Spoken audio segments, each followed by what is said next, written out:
Hey, Hallman Huskies! Welcome to Hallman Story Time. We are officially on our spring break. We got some extra time last week, but here we are in our real week of spring break, and we have another Hallman Story Time this evening. We are going to read this story, The Great Texas Hamster Drive. It's by Eric A. Kimmel, and it's illustrated by Bruce Watley.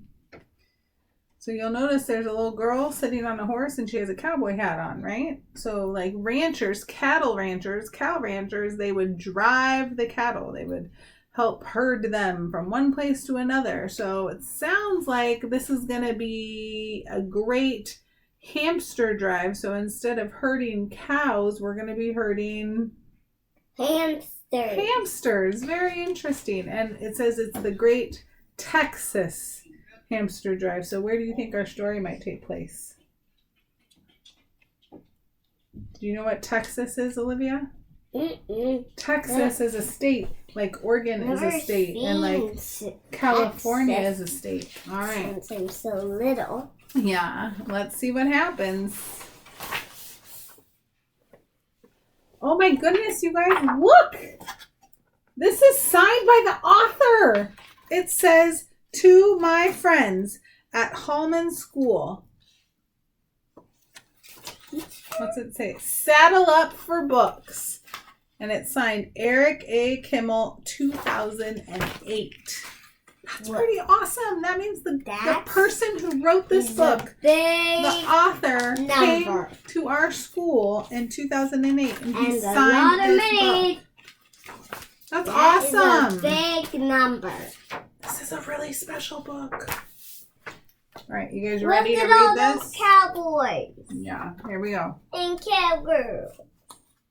That's a family of cows. A whole family, huh? All right, you ready? And they have lots of kids. If you've heard about Pecosville, then you surely know about his gal, Slewfoot Sue. No doubt you've heard the story of how Sue tried to ride Bill's horse, Widowmaker, and how she ended up on the moon. It took Bill 3 weeks to get her down, and when he did, Sue was so mad she didn't talk to him for a month. But they worked it out. Soon after that, they got married and settled down on a big ranch in Texas. They raised kids and longhorns. Longhorns are a type of cow. Who's Pecos Bill? This is Pecos Bill, and he is a really famous person. There's a tall tale about him. Who's his wife? This is his wife. She's called Slewfoot Sue, and this story is about her. Okay. Oh, yeah. Four were boys, the kids, that is. Bob, Ben, Bert, and Bo. Maybe it's about her. Maybe it's about one of the kids. I don't know. The fifth was a gal, Slewfoot Sal. Sal was a tiny little thing. She barely came up to her brother's belt buckles, but she ran the house. If Sal wanted something, she got it. One evening at dinner, where's Sal, the little girl? So that's Sal. This is Slewfoot Sue. That's her mom. So Sal is the little girl. So I guess it's about her. I bet it stands for Sally. Yeah, I think. Well, it does stand for. It must stand for her mom too. Yeah. All right. Let's see what else is going to happen. One evening at dinner, Sal announced, "I want a pet." Bob, Ben, Bart, and Bo have pets. I want one too. What kind of pet do you want, honey? Sue asked. How about a timber wolf? Said Ben, reaching for the potatoes. A rattler'd suit her better, said Bob, which drew a stern look from his parents. A rattler is a rattlesnake. That's not a good pet. Nope. Here's what I want. A hamster is a good pet. Do you think that's what she's going to ask for? I think so, because I see a hamster right there. That's a good clue. Good looking at those illustrations. Here's what I want, said Sal. She showed everyone a picture of a little animal. That looks like a mouse, said Bill. If you want a pet mouse, go to the barn. We got plenty of them there. It's not a mouse, Daddy, Sal said. It's a hamster. Hamsters have cheek pouches and short little tails. Isn't it the cutest thing? Where can we get one? Sue asked. I know, said Bill. I'll give Ike Levy a call. Bill had known Ike when Ike was a peddler driving his wagon down the back road of West Texas. Now he owned the biggest mail order house in the country. What? Duh. Bill cranked up the telephone the next morning and made a call to Chicago. Wow. Bill, you old sidewindler. It's good to hear your voice. What can I do for you? Ike said when he came on the phone. You got any hamsters? Bill asked. If they're in the catalog, I got them. Page 876. Page 876. Sorry. Cute little things. How many do you want? Just one will be fine, said Bill. Sal wants a pet. I'll send 2, said Ike. One might get lonely. Who do you think this is? I don't know. That's Ike. That's the guy he's talking to. Ike's going to send them the... Hamster. Yes. And he's not sending 1. He's going to send 2.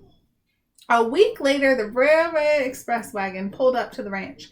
Package for Miss Slewfoot Sal, the delivery man said. Sal couldn't wait to open it. Ain't they cute? Sal exclaimed as she showed everybody her new hamsters. Look like mice to me. Don't we got enough mice already? Cookie muttered. Button your lip and smile, Bill warned. Cookie and the other cowboys started grinning. They sure are sweet, Miss Sally. I can't believe there's so many cowboys. I know. That's what happens when you live on a ranch. There's lots of cowboys. Whoa, look at all those. Sal named her hamsters Crockett and Bowie after Texas's 2 great heroes. She should have named one Alice or Dinah because soon there were 5 hamsters. Uh-oh, that means one of them was a boy and one of them was a girl, and they started having...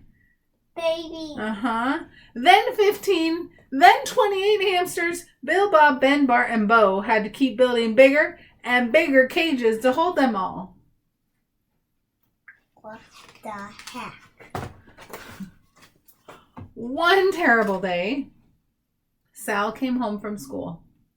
She let out a shriek. Ah! The cage doors were open. The hamsters were gone. Don't cry, Sal, her brother said. We'll find them. They searched all over the house, all over the ranch, all over the prairie. The hamsters were gone. Coyotes must have got them, or maybe the owls, said Cookie. He was wrong. Hamsters began appearing on the range. Bill's cowboys sighted a few at first, then more and more. Is that his wife? Yep. That's Bill. And those are the boys. And that's the daughter. So the wife isn't in the picture. Nope, that's one of his sons. Oh. So where's Because she has 4 brothers. She's not in that picture. So she's gone for it to do something? Maybe she's at home because they're out looking for the hamsters. Hamsters began appearing on the range. Bill's cowboys sighted a few at first, then more and more. The hamsters began running in packs, hundreds of them. They ate all the grass. They drove the longhorns away from the water holes. Uh-oh. Sounds like they're causing trouble. We gotta do something, Bill, the cowboy said. Bill got on the phone to Ike. You gotta help me. These critters are taking over my ranch. How many you got? Ike asked. 3,000 or 4,000. Tomorrow I may have 8 or 9, said Bill. Round them all up, take them to Abilene, and put them on the railroad to Chicago. City kids love hamsters. They can't have dogs or cats in those little apartments, but hamsters do fine. I'll find a good home for everyone you send me. Look at the cows. They're afraid of the... But they don't have spots. Uh-huh. Not all cows have spots. What? I know. Crazy, huh? The Great Texas Hamster Drive began the next morning. Everybody on the ranch spent days in the saddle rounding up hamsters. I think we got all of them, Bill finally said. I hope so, said Sue. Head 'em up. Move 'em out, cried Bill at dawn on the 10th of June. 18,376 hamsters started out on the trail to Abilene. herded along by Sal, her brothers, and 8 wranglers. Cookie rode behind them in the chuck wagon. Sue stayed home to keep an eye on things. Who's Sue? The mama. Oh, right. Remember? Yeah. All right. Oh, right. Oh my goodness. What's going to happen now? You ready? Wait, those are the babies. Some of them, yeah. Okay, you ready? And they are still tiny. Every day brought new challenges. They had to keep an eye out for hawks and owls, as well as coyotes and prairie wolves. Getting the herd across a river was some challenge, too. Hamsters don't swim. Bill and his outfit had to pack them in hats, pockets, and saddlebags. Cookie filled every pot and pan in the chuck wagon. Darn mice, he grumbled. This sounds like a lot of effort for some hamsters, these poor little guys. A storm hit in the middle of the night. Lightning cracked, thunder boomed like cannons. The hamsters started squeaking. Can you squeak like a hamster? A lightning bolt struck and they were off. Stampede! Sal and the others chased those hamsters for miles until the storm finally lifted. The hamsters began to slow down. "We got him!" yelled Sal. Suddenly, all the hamsters disappeared. Every last one gone. Where'd they go? I don't know. What? The hat. I'm so confused. Where'd they go? Everyone wondered. Sal jumped down from her pony. She walked back and forth, studying the ground. She threw down her hat and stomped on it. "Dang!" she hollered. "We lost them!" Sal pointed to a hole in the ground. And another hole. And another. There were holes everywhere. Where do you think they went? In the hole. You think they went in the holes? "It's a prairie dog town," Bill said. "The hamsters went down those prairie dog holes. They're underground now. How are we going to get them back?" "Maybe we can dig them out," Bob and Bo suggested. Bill shook his head. "We can't dig a varmint out of a prairie dog town. These towns are the size of some eastern states. The tunnels go on for miles. We'll just have to camp here and wait. Maybe they'll come out. Maybe they won't. I don't know what else to do." Oh, no. Nobody had a better idea.